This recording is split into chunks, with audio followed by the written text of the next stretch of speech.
찬양 감사드립니다. 추석 명절과 긴 연휴 속에서도 이렇게 하나님을 예배하는 자리에 기쁨으로 나오신 우리 영남교회 식구들 모든 분들께 주님의 이름으로 축복합니다. 매년 맞이하는 우리의 대명절인데요. 사실 저는 한때 명절이 그렇게 반갑지 않았던 시절이 있었습니다. 왜 반갑지 않았냐면 뭐 친척집에 가봐야 만나는 사람은 있니? 왜 만나는 사람이 없니? 언제 결혼을 할래? 뭐 이러면서 전공이 뭐라고? 신학? 그거 해서 여자가 뭐 할래? 이러면서 믿지 않는 가정에서 자라다 보니 아주 스트레스를 많이 받았었던 적이 있었습니다. 그래서 어떤 해에는 아예 교회 안에 저처럼 이렇게 외로운 사람들, 청년들을 다 저희 집으로 모아가지고 그냥 같이 영화도 보고 수다도 떨고 이러면서 보냈던 적도 있었습니다. 그래서 사실은요, 명절이 되면요, 저는 마음 한켠에 우리는 이렇게 뭔가 가족들이 모여서 이렇게 맛있는 것도 먹고 하는데 어느 한쪽에서는 정말 외롭게 홀로 괴로운 시간을 보내는 사람들도 있지 않을까, 이런 생각들을 늘 항상 하게 되는 것 같아요. 경험을 해봐서 그런 것 같습니다. 왜 아니겠습니까? 남들은 다 뭔가 즐겁고 행복해 보이는데 뭔가 상대적인 박탈감을 느끼게 만드는 그런 상황들이 명절에 항상 만들어지는 것이죠. 보름달처럼 넉넉하고 풍성한 한가위가 되기를 기원하지만 사실은 우리의 삶이 그렇게 넉넉하지 못하고 그렇게 풍성하지 못한 상황들이 놓여질 때가 많이 있습니다. 그러면 괜시리 좀 마음이 좀 뾰족해지는 거죠. 좀 이렇게 마음에 이상하게 삐뚤어지는 그런 마음으로 이렇게 바라보게 되는 거죠. 온 가족이 모여서 화목한 명절을 보내는 경우도 있지만 보고 싶은 가족을 영영 만날 수 없어서 슬픔 가운데에 처한 가족도 있습니다. 가족과의 다툼으로 평화롭지 못한 명절을 보내는 가족도 있고요. 넉넉하고 풍성한 식탁을 준비하고 싶지만 물가는 치솟고 주머니 사정은 넉넉치 않아서 초라한 식탁을 맞이하기도 합니다. 갑작스러운 질병으로 고통스러운 시간을 보내게 되기도 하고, 또 어떤 때는 나보다 잘 나가는 그런 형제들, 친척들의 이야기가 아주 배가 아프게 만들기도 합니다. 이런 내 삶의 여러 가지 문제들이 해결되지 않은 채 맞이하는 명절은 그다지 기쁘지 않다라는 거죠. 여러분은 올 추석을 어떻게 보내셨나요? 오늘 본문 시편 100편은요, 시편의 대표시라고 할 수 있습니다. 저작 시기는 정확하지는 않지만 많은 학자들이 바벨론 포로에서 귀환한 이후로 추정을 하고 있습니다. 감사 제사를 드리면서 회중들이 함께 불렀던 찬송입니다. 여러분, 그 당시를 한번 생각해 보십시오. 바벨론의 포로로 잡혀 있다가 이스라엘로 돌아왔어요. 예루살렘으로 돌아왔습니다. 물론 포로에서 해방된 것만으로도 감사한 일이지만 여러분, 지금 그 예루살렘으로 가면 뭐가 남아 있습니까? 아무것도 남아 있는 것이 없죠. 폐허, 집도 없고 그냥 덩그러니 부서진 땅만 남아 있는 것입니다. 앞이 막막하고 깜깜한 상황입니다. 그럼 여러분, 시편 100편의 이 구절이요, 한 구절 한 구절 읽다 보면요, 마음이 삑딱선을 타게 될 수도 있지 않겠습니까, 여러분? 오늘 내 마음 상태가 이게 이 말씀에 하나하나 아멘이 안 되는 거예요. 그럼 삐딱하게 한번 읽어볼까요? 이 시편 말씀을. 온 땅이여 여호와께 즐거운 찬송을 부를지어다. 하나님, 지금 내가 처한 상황을 보십시오. 이 상황에서 내가 어떻게 즐거운 찬송을 나오겠습니까, 내 입에서. 2절, 기쁨으로 여호와를 섬기며 노래하면서 그의 앞에 나아갈지어다. 전혀 기쁘지 않다니까요. 내 이 상황에서 어떻게 기쁨으로 하나님을 찬양할 수 있겠습니까? 3절에 여호와가 우리 하나님이신 줄 너희는 알지어다. 그는 우리를 지으시니요 우리는 그의 백성이니 그의 것이니 그의 백성이요 그의 기르시는 양이로다. 하나님, 적어도 우리를 지으신 분이라면, 적어도 우리를 백성으로 생각하신다면, 우리를 양으로 생각하신다면 나를 이 고통 속에서 건져내 주셔야 되는 거 아닌가요? 4절 감사함으로 그의 문에 들어가며 찬송함으로 그의 궁정에 들어가서 그에게 감사하며 그의 이름을 송축할지어다. 감사할 수 없다니까요, 하나님. 이러면서 계속. 여러분 5절 보십시오. 여호와는 선하시니 그의 인자하심이 영원하고 그의 성실하심이 대대에 이르리로다. 하나님, 정말 주님이 선하신 분이라면 제발 좀 나를 불쌍히 여겨주십시오. 여러분 이렇게 성경에 읽어진 적 없으신가요? 목사님 저는 아닌데요 이러시면 조금 곤란한데, 예. 여러분은 굉장한 신앙의 경지에, 예, 믿음의 경지에 오르신 분이 아닌가 싶습니다. 여러분 그런데요, 때때로 살다 보면은요, 우리가 하나님을 믿으며 나아갈 때에 우리 안에 이런 의심이 들 수 있잖아요. 삐딱선을 탈 때가 있잖아요. 질문을 가질 때가 있잖아요. 여러분 그것은 믿음이 아닐까요? 우리가 작은 의심과 작은 질문, 어떤 하나님을 향한 이런 뭔가 원망이 섞여 있는 것 같지만 이런 삐딱선을 타고 하나님 앞에 막 질문할 때에 이것은 믿음이 아닐까요? 작은 신뢰만 있다면 여러분 저는 그것이 믿음이라고 생각합니다. 우리 다 그렇게 시작했어요. 우리의 신앙은 연약한 믿음에서 시작했습니다. 그런데 우리의 믿음이 언제 성장하냐면 이런 질문과 의심과 나의 문제를 하나님 앞에 가지고 나와왔을 때, 그때 하나님이 깨달아지고 하나님이 알아지면서 그 안에서 우리의 믿음이 조금씩 성장해 나가는 것이거든요. 그러니까 사실은 조금 삐딱해도, 예, 여튼 하나님 앞에 저 이렇다니까요, 하나님 저의 상황을 보십시오 라고 하면서 좀 질문해보고 하나님 앞에 문제를 가지고 나와보는 것이죠. 여러분 하나님을 점점 알아가면서 내 안에 그 의심과 내 안에 고통과 나의 삶의 문제들을 가지고도 충분히 우리는 하나님 믿으면서 살아갈 수 있다라는 것입니다. 여러분 단적인 예로 예수님이 십자가로 모든 승리를 다 이루셨습니다. 그렇죠? 그런데 여전히 우리가 살아가는 이 세상에는 악이 존재한다라는 거예요. 그럼 우리는 질문할 수 있잖아요. 하나님, 왜 세상에는 악이 존재하나요? 또 기도했는데 하나님이 내 기도에 응답해 주시지 않는 것 같으면 하나님 왜 내 기도에 응답해 주시지 않나요? 라고 하면서 우리가 질문 드려볼 수 있지 않겠습니까? 그냥 무조건적으로 맹목적으로 그냥 아무런 궁금증도 갖지 않고 난 하나님 믿습니다. 오히려 이것이 더 위험한 것이 아닐까요? 공부를 잘하는 사람은요, 모르는 문제를 그냥 넘어가지 않습니다. 모르는데도 묻지 않으면요, 실력이 늘 수가 없어요. 모르면 묻고 질문하면서 답을 찾아야 합니다. 그래야 실력이 늡니다. 신앙도 마찬가지라는 거예요. 하나님께 질문하면서 하나님을 알아가면서 우리의 믿음이 그 안에서 더욱 성장한다는 것이죠. 유명한 미국 기독교 작가인 필립 얀시라는 분은요, 수많은 책으로 한국 기독교인들의 사랑을 받았습니다. 그런데 그가 쓴 책 제목을 한번 보시면요, 다 하나님을 향한 질문으로 시작을 했어요. 아, 내 안에 하나님이 없다. 하나님 당신께 실망했습니다. 내가 고통당할 때 하나님은 어디 계십니까? 이게 다 책 제목이에요. 삐딱선을 타고 시작하는 거죠. 그가 쓴 책은 고민하는 그리스도인들의 필독서로 자리 잡았습니다. 여러분 베드로 후서에 이런 말씀이 있어요. 3장 18절을 보면 우리 말씀 한번 같이 읽어볼까요? 앞에 화면 보시고 다 같이 읽어보겠습니다. 시작.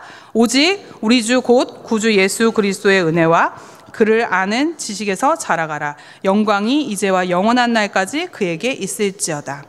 이렇게 고백하고 있습니다. 우리의 믿음은 어디에서 자라간다고요? 그를 아는 지식에서. 예, 그를 아는 지식에서 자라가는 것입니다. 여러분 하나님이 어떤 분이신지 질문을 가지고 나아가는 것입니다. 여러분 그렇다면 오늘 본문 시편 100편은요, 뭐 계속해서 삐딱한 마음으로 이 본문을 읽을 수는 없잖아요. 그냥 어떻게 하면 이걸 감사한 마음으로, 내 상황은 그렇지 않은데, 내 상황은 여전히 감사할 수 없고 찬송할 수 없는데 어떻게 그런 상황 속에서도 이 시편 100편을 진심을 담아 진짜 감사하다라고 고백하며 나아갈 수 있을까?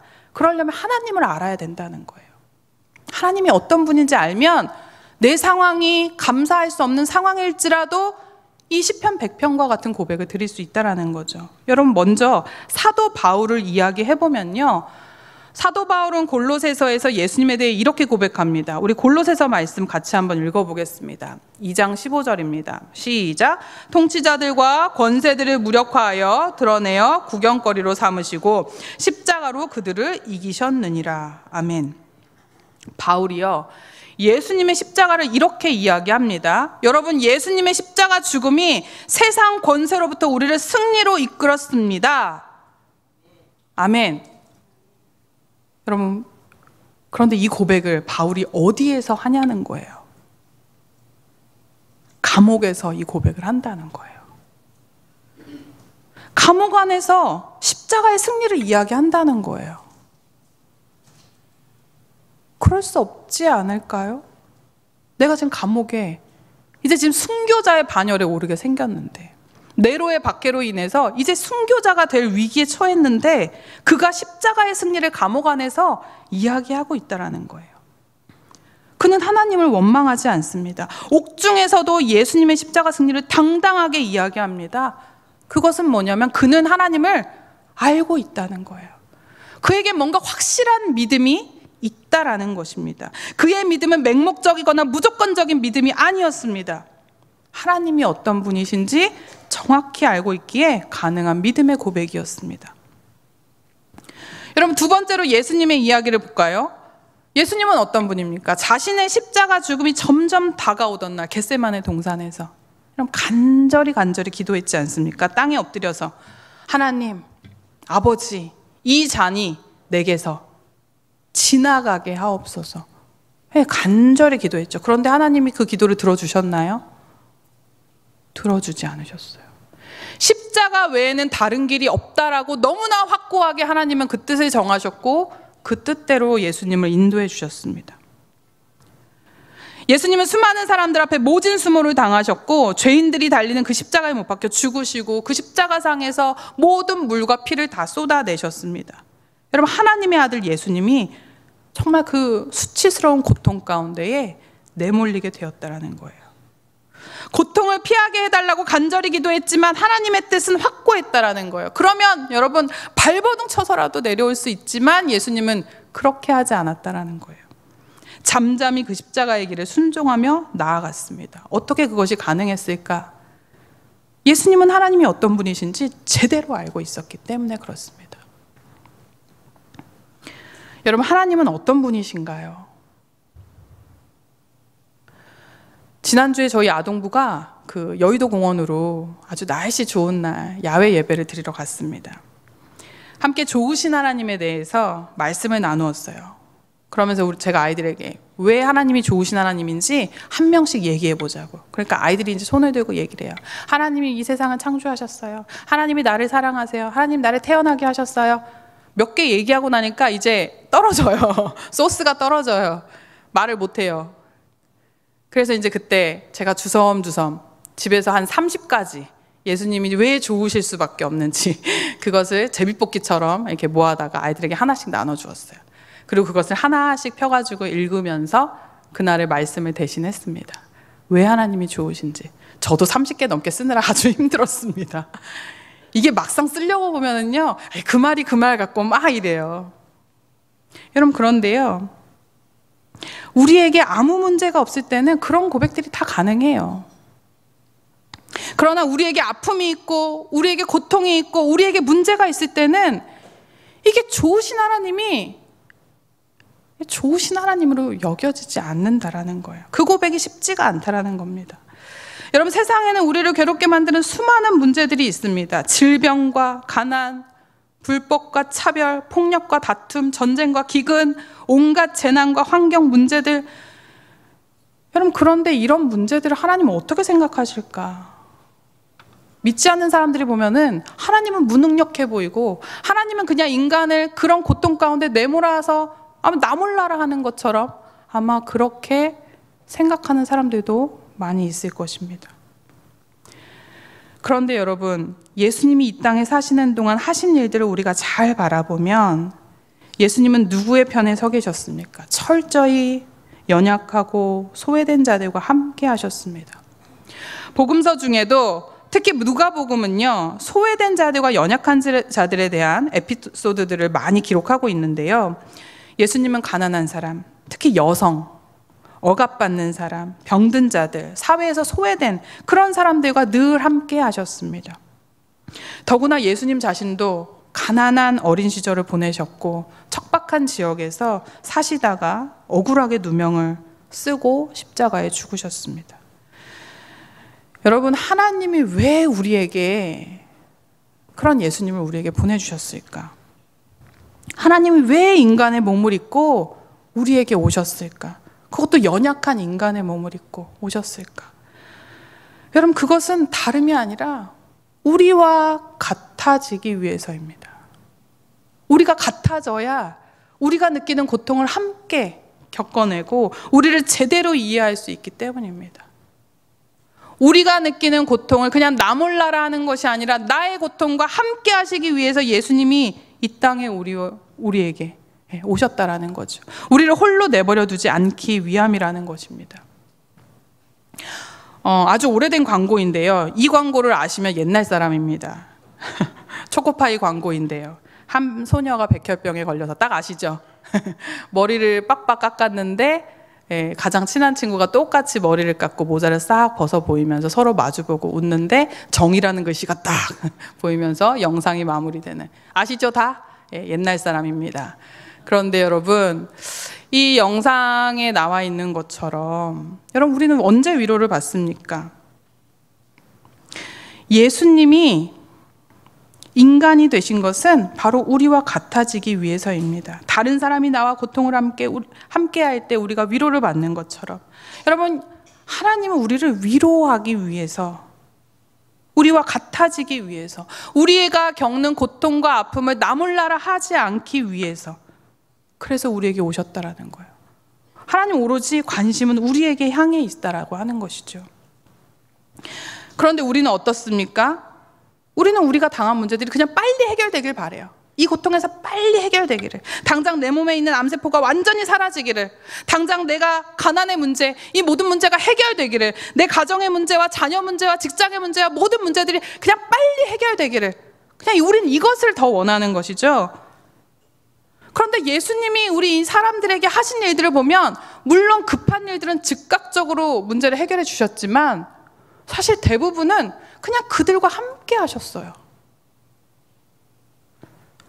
그냥 그들의 편에 서 주셨습니다. 세상 사람들이 뭐라고 하든 손가락질 하든 간에 예수님은 그들과 함께 하셨습니다. 여러분, 저는 우리 예수 믿는 사람들의 가장 큰 특권이 이거라고 생각합니다. 여러분, 하나님이 우리 편에 서 주시고 우리와 함께 해 주시는 것. 여러분, 이게 가장 큰 특권입니다. 내 문제가 해결되지 않았다고 해서 하나님 나를 버리신 것이 아니라는 거예요. 내 문제가 해결되지 않았다고 해서 하나님이 나를 사랑하지 않는 것이 아니라는 것입니다. 우리가 예수님 믿는다고 해서 암에 걸리지 않는다라는 보장이 없죠. 내가 예수님을 믿는다고 해서 세상의 모든 문제가 나를 비껴간다는 보장이 없다라는 거예요. 예수를 믿으나 안 믿으나 문제는 우리에게 항상 있을 수 있다라는 거죠. 다만 예수 믿는 자와 믿지 않는 자의 다른 점이 하나 있다면, 그 특권이 하나 뭐냐면 하나님이 우리와 함께 하신다라는 것입니다. 어떤 상황에서든 하나님이 우리와 함께 하시는 것, 여러분, 그것이 우리의 가장 큰 특권인 줄 믿습니다. 그래서 여러분, 성경은요, 하나님이 우리와 함께 하신다라는 증거가 되는 말씀들이 정말 많습니다. 몇 개만 얘기해 볼까요? 우리가 잘 알듯이 예수님의 이름은 무엇입니까? 임마누엘입니다. 임마누엘, 그 이름의 뜻이 무엇입니까? 하나님이 우리와 함께 계시다라는 겁니다. 여러분, 그 함께 계시다, 내가 너와 함께 있다라는 걸 증거로 보여주기 위해서 예수님을 우리에게 보내주셨다라는 거예요. 내가 너를 잊지 않았다. 그리고 여러분, 예수님이 하늘로 승천하시기 전에 제자들에게 뭐라고 얘기하십니까? 지상 명령을 주시잖아요. 너희는 가서 모든 민족을 제자로 삼아 아버지와 아들과 성령의 이름으로 세례를 베풀고 내가 너희에게 분부한 모든 것을 가르쳐 지키게 하라 라고 말씀하시면서 약속 하나를 해주셨는데, 그게 무엇입니까? 내가 세상 끝날까지 너희와 항상 함께 있으리라 하시니라. 여러분, 하나님은요, 그래, 내가 너에게 고통을 없애줄게, 이런 약속을 하신 적이 없어요. 함께 있어 주신다라고 약속하신 거예요. 창세기 31장 3절에 야곱이 삼촌 라반의 집에 숨어 있다가 이제 거기서 시간을 보내고 그 집을 떠나서 자기 집으로 돌아갈 때 두려운 마음이 생기잖아요. 이제 형을 만나야 되는데 그때 하나님이 나타나셔서 야곱에게 뭐라고 합니까? 내가 너와 함께 있으리라. 그렇게 약속을 해주셨어요. 출애굽기 3장에도 보면 모세가 바로 앞에 서기를 두려워할 때 하나님이 뭐라고 얘기하십니까? 내가 반드시 너와 함께 있으리라 약속을 해주세요. 그리고 정말로 바로의 앞에 섰을 때에 모세와 아론의 입술을 열어 하나님께서 함께 하셨고, 또 출애굽 백성들을 위해 구름 기둥과 불 기둥으로 그들을 지키시며 함께 해주셨습니다. 이사야 41장 10절에도요 바벨론 포로에서 귀환하는 이들에게 하나님 뭐라고 얘기하십니까? 두려워하지 말라. 내가 너와 함께 함이라. 놀라지 말라. 그러니까 성경은요 찾아보면은요 이 말씀이 너무 많아요. 너무 많아서 지금 제가 말씀 다 드릴 수가 없어요. 하나님은 계속해서 우리에게 내가 너와 함께 있어. 두려워하지 마. 혼자라고 생각하지 마. 외로워하지 마. 너는 혼자가 아니야. 내가 함께 있어. 계속해서 우리와 함께 계시다라고 그 증거들을 보여주고 계십니다. 여러분, 하나님은 언제나 우리와 함께 하십니다. 하나님을 제대로 아는 삶은 자신이 혼자라고 생각하지 않습니다. 여러분, 인간이 언제 위험한지 아십니까? 자기가 혼자라고 생각할 때 위험해요. 혼자라는 생각이 들면 범죄합니다. 혼자라는 생각이 들면 불신앙이 막 찾아와요. 근데 하나님은 CCTV처럼 우리를 항상 지켜보고 계시거든요. 아까 우리 찬양했잖아요. 내가 어둠 속에서 방황할 때도 주님은 함께 계셔. 또 아까 뭐였죠? 가사가? 내가 은밀한 곳에서 기도할 때도 주님은 함께 계셔. 기뻐 찬양하네 할렐루야 함께 계셔. 하나님이 우리와 언제나 함께 계십니다. 힘이 없고 연약한 사람들에게 주님은 함께 계셔. 여러분, 저와 여러분이 놓여진 삶의 상황들은 우린 다 다르죠. 예, 우린 다 다릅니다. 그런데 하나님은 우리와 함께 하십니다. 고통과 아픔과 슬픔이 우리에게 있을지라도 하나님 함께 하십니다. 해결되지 않은 문제들이 우리 안에 있을지라도, 감사할 수 없는 상황일지라도, 여러분, 하나님을 아는 삶은요, 오늘 말씀 언제나 시편 100편의 말씀으로 살아갑니다. 시편 100편을 감사함으로 읽을 수 있습니다. 하나님이 함께 하신다는 걸 아는 사람은 그것이 가능하다라는 거예요. 하나님이 함께 하심을 아는 사람은 그 삶은 날마다 시편 100편과 같은 고백을 드릴 수 있습니다. 이러나 저러나 내 기분은 오늘 시편 100편입니다, 여러분. 이러나 저러나 오늘 내 마음은 시편 100편입니다. 이러나 저러나 오늘 내 입술은 시편 100편입니다. 여러분, 시편 100편과 같은 하루하루를 사시기 바랍니다. 우리의 상황은 다 다르지만 하나님 우리 모두와 함께 하십니다. 그 함께 하시는 하나님, 그 하나님 덕분에 우리는 날마다 시편 100편입니다. 이런 고백을 저와 여러분들이 늘 항상 드릴 수 있길 바라면서 우리 오늘 시편 100편의 말씀을 그런 마음으로 한번 읽어보고 우리 마무리하도록 하겠습니다. 같이 한번 힘차게 우리 시편 100편의 마음으로 읽어보겠습니다. 온 땅이여, 시작. 온 땅이여 여호와께 즐거운 찬송을 부를지어다. 기쁨으로 여호와를 섬기며 노래하면서 그의 앞에 나아갈지어다. 여호와가 우리 하나님이신 줄 너희는 알지어다. 그는 우리를 지으시니요 우리는 그의 것이니 그의 백성이요 그의 기르시는 양이로다. 감사함으로 그의 문에 들어가며 찬송함으로 그의 궁정에 들어가서 그에게 감사하며 그의 이름을 송축할지어다. 여호와는 선하시니 그의 인자하심이 영원하고 그의 성실하심이 대대에 이르리로다. 아멘. 기도하겠습니다. 사랑의 하나님, 때때로 우리의 삶이 시편 100편으로 찬양드리기 어려운 그런 상황에 놓여져 있을 때가 있음을 주님 고백합니다. 삶이 고되고 우리의 뜻대로 되지 않고 해결되지 않은 문제들이 우리 앞에 놓여 있을 때에 정말 우리가 해결할 수 없는 앞이 막막한 그런 깜깜한 문제들이 우리를 에워쌀 때에 마치 고아가 된 것 같이 극심한 외로움에 사무칠 때에 그때에도 우리가 혼자가 아님을, 하나님이 우리와 함께 하심을 이 시간 알게 하시니 감사드립니다. 하나님, 우리 인생 가운데 주님이 함께하여 주심이 가장 큰 복이며 주님이 함께하여 주심이 믿는 자의 가장 큰 특권임을 이 시간 고백합니다. 우리의 삶이 빈틈없이 시편 100편의 고백으로 가득 차게 하여 주시고 언제나 주님께 감사와 찬송과 기쁨으로 나아가는 우리 영남교회 모든 식구들 될 수 있도록 인도하여 주시옵소서. 언제나 우리와 함께하여 주시는 예수 그리스도의 이름으로 기도드립니다. 아멘. 이 시간 함께 찬송가 249장 찬송 드리겠습니다.